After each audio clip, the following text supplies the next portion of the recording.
I want to go to the stable to see if I can ask the person who owns it if they know Urgle. Got it. As you and Pyrokeen make your way to the stables, you see that the stables are closed for the evening, but there is a small house just outside the stables that is clearly like the stable master's house. And you can see that there is a candle light flickering in the window, or lantern light rather. I'd like to go up and knock on the door. All right. You knock on the door, and a few moments later, you see the door to the cabin swing open, and you see. Give me just a moment.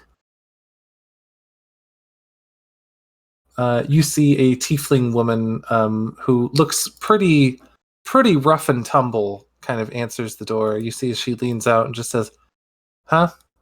What do you want?" Curtsy and say, "Cassandra, pleased to meet you."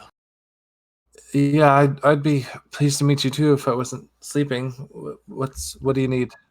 Apologize for waking you. I am working with the guard on the case of Stillern. Um, keep The that. blaze wound kid, yeah. Blaze wound, yes. Yeah. What about it?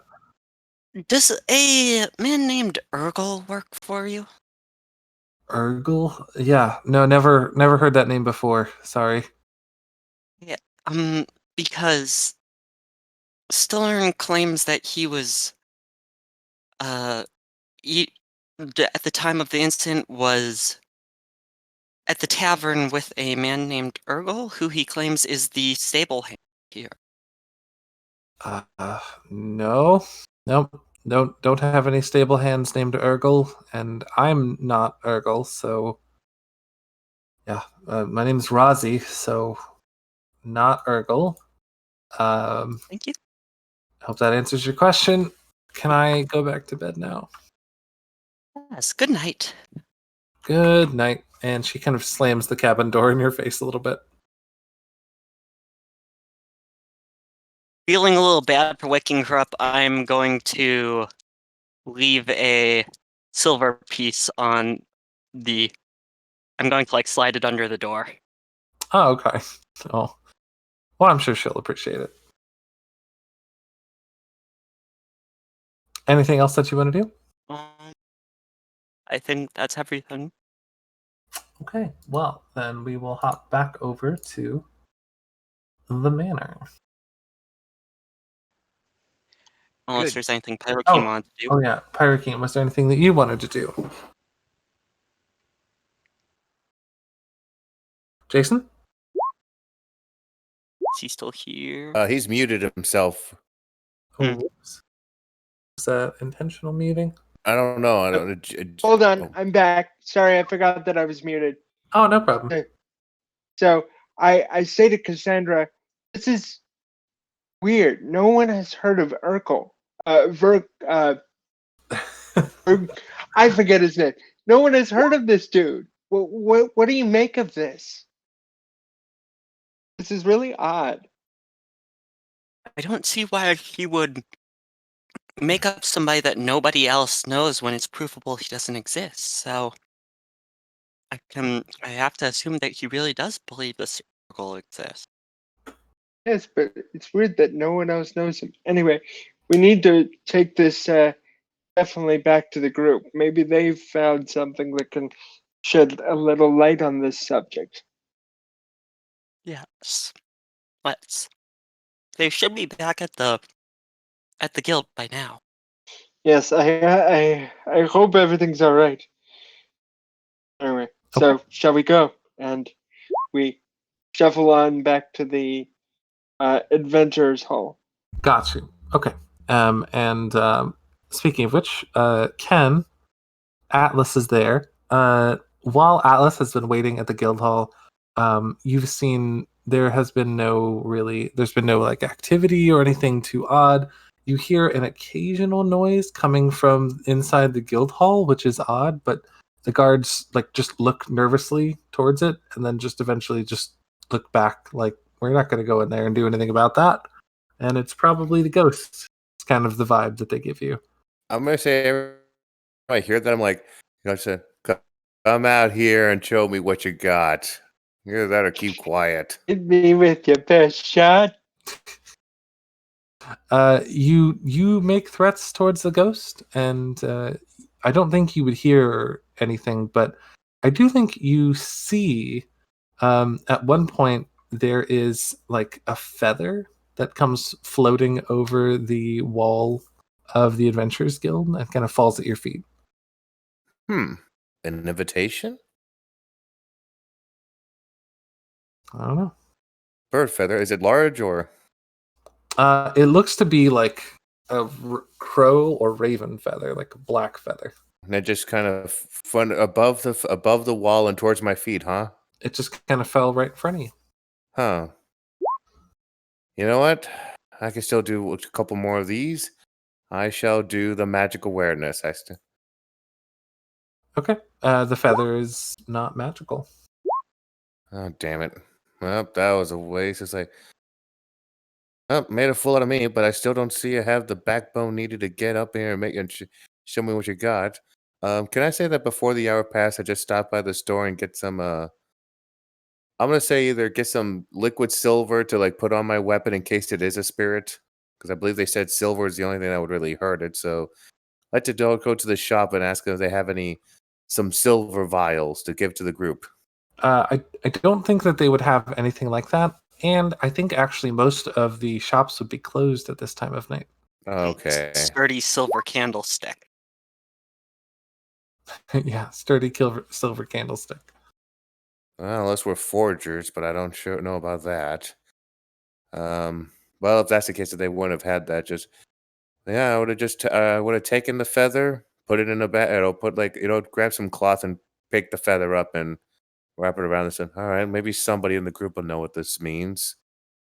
Maybe someone that knows better animal handling. Okay. I actually do have some decent animal handling. No, I don't have animal handling. Oh, wait, nature. Can I take a look at it for that? Sure. If you want to try and learn more about like the type of animal it's from, more specifically. Let's see. Have I eaten anything like this? Have I killed or eaten anything like this kind of thing? With a 12, you would identify this is a crow feather. Specifically, it's like a tail feather from a crow. Well, if I had more, if crows rarely travel alone, so I guess a murder is occurring above this, on the other side of this wall. Womp, womp. Oh, forget all you. That was clever. That was clever. That was great. That was It was great. the delivery. From there, just like, oh well, I guess I keep, every time that I was with the whole scary stuff, I look at the guards. I could walk over. If you guys let me, I will just go over there just to see what the hell it is. I'll tell you exactly what else it was. I'm sure you guys are at least curious at this point. The guards just shake their head nervously. No, we're really not. Would you stop me from doing this? Unfortunately, yeah, we have to. Fine. No, okay. You're just doing your jobs. It's cool. Yeah, it's cool. I'll just wait for my group to go to This is a join. To meet up literal with me. example of curiosity killed the cat. But satisfaction brought him back. All right.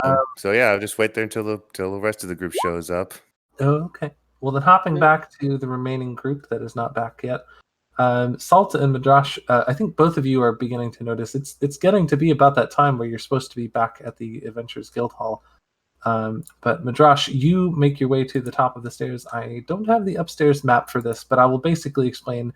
You see a balcony right here that looks over the stairwell area, and that basically splits off into a pair of hallways that lead to various bedrooms upstairs, as well as a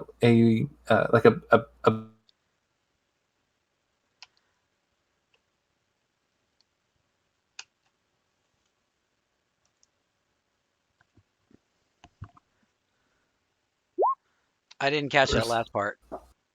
Huh? I didn't catch that last part. Oh, I said so. The upstairs is all like bedrooms, except for one room, kind of in the top middle area that has basically a bathroom but with primitive plumbing. Well, I think it's like 50-50, so I'll go to the bedroom on the left, hoping it's the prisoners one. Prisoners? I believe he's referring to Stillern Oh. Blaze Wound. Okay. So yeah, you step to the left and you open the door to one of the bedrooms. And as you swing the door open, you can see it looks like a fairly normal, like, young man's bedroom, but you notice that there is a lot of kind of occult imagery everywhere. There are various like bouquets of dried flowers hung on strings along the walls, as well as various sheets of parchment smeared with what appears to be blood into various symbols on the walls. Yeah, it looks like Like a goth chick's bedroom. kinda, yeah. All right, I start searching that room for anything that can explain what's been going on with him for the past few days, besides prison. Okay. Roll a perception check. Violet, I have a quick question for you. Mm-hmm. So, the first conversation that Bosnia had with the main guy of the house was whether or not he could get a fake confession so we can have access. We didn't really finish off that conversation. What was the end result of that conversation? Was he able to convince him or no? Basically, the guy had a problem with it because he basically said, "What if you're unable to find proof of my son's innocence in there?" Right. So that it doesn't really work as an option because of the possibility of his son going to jail or being put to death Right. for something he apparently did not do. Yeah. Anyway, Just no, you're good. wondering. With a 16 perception check, Medrash searches the room thoroughly. You are careful not to make too much of a mess, so it doesn't seem like anyone's really been here. And as you are searching the room, you come across several things that are, notably concerning, but not necessarily out of the ordinary for this family. You find all sorts of like occult and ritual tools and things. You find a smudge stick of various herbs bound up into one handful, as well as some what appears to be maybe baby artificer kind of tinkering stuff, some little mechanical things in a drawer, all sorts of miscellaneous things, all kind of strewn about. Sound like medieval goth hippies. Kind of. Somewhere between druid and goth. Well, But yes.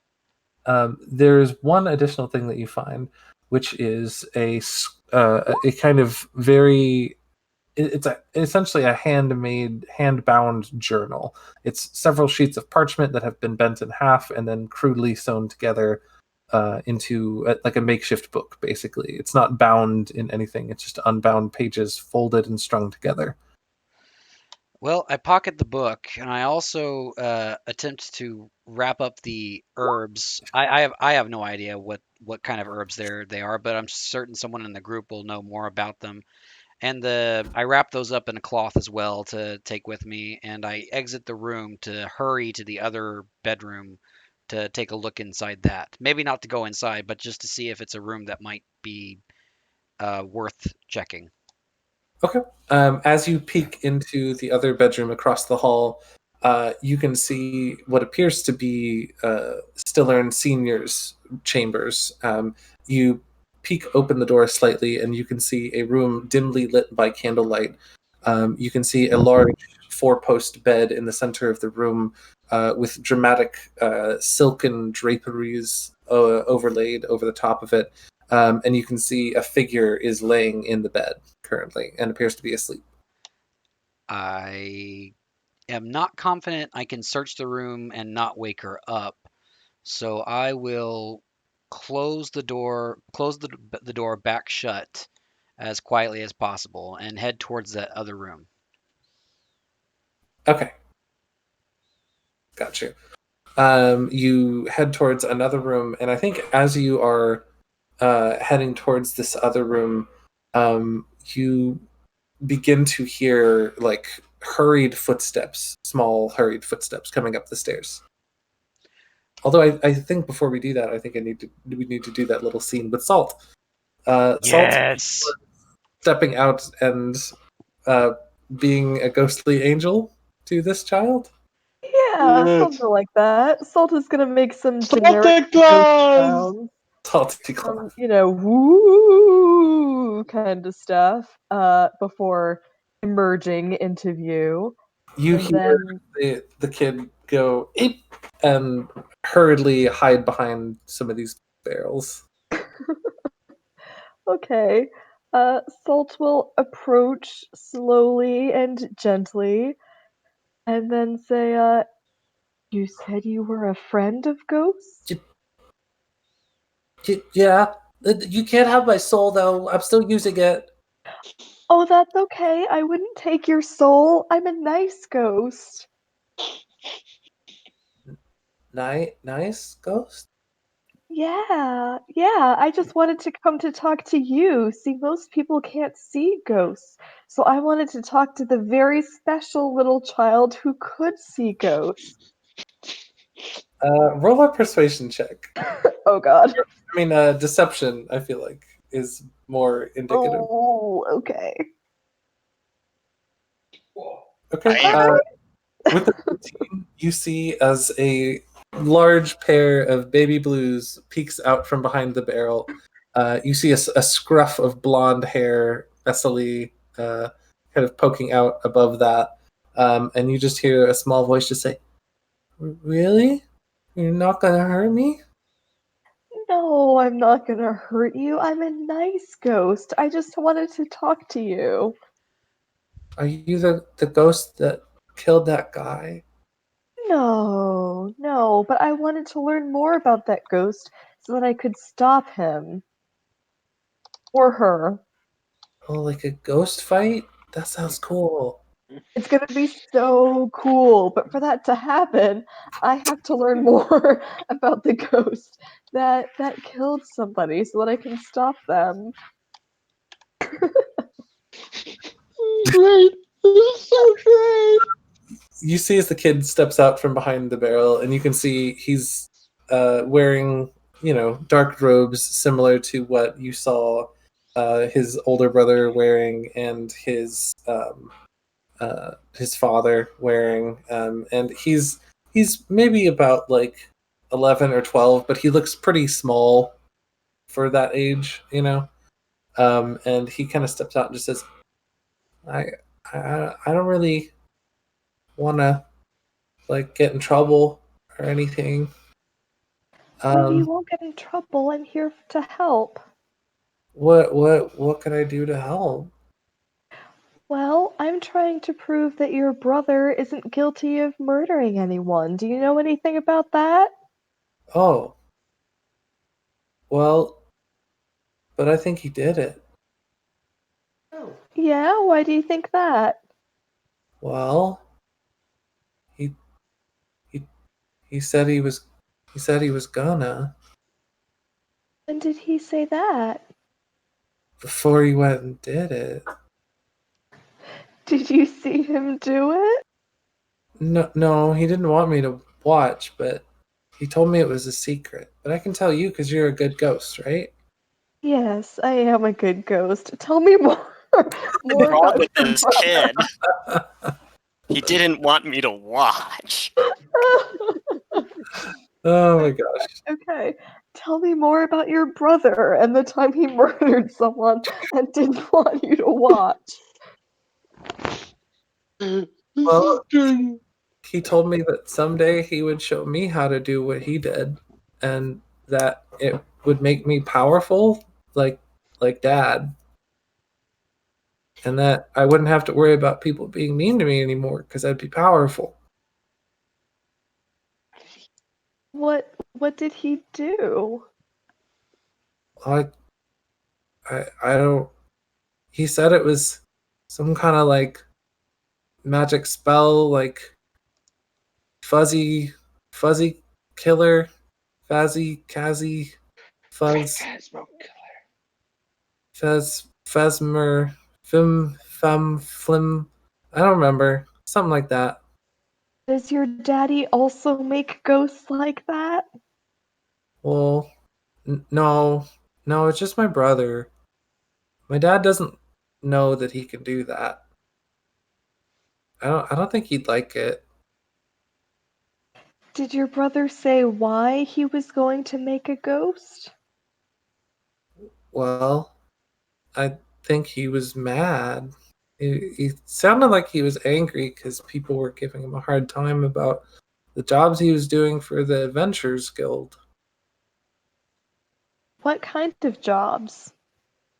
Well, he did some like I don't know. He did some like jobs. I guess I don't really know like all of the stuff he did, but apparently some people weren't happy and they were mad at him, and it made him mad that they were mad at him, and he came home and was really mad about it. And he yelled a whole bunch, and then I tried to, I don't know, like I don't know.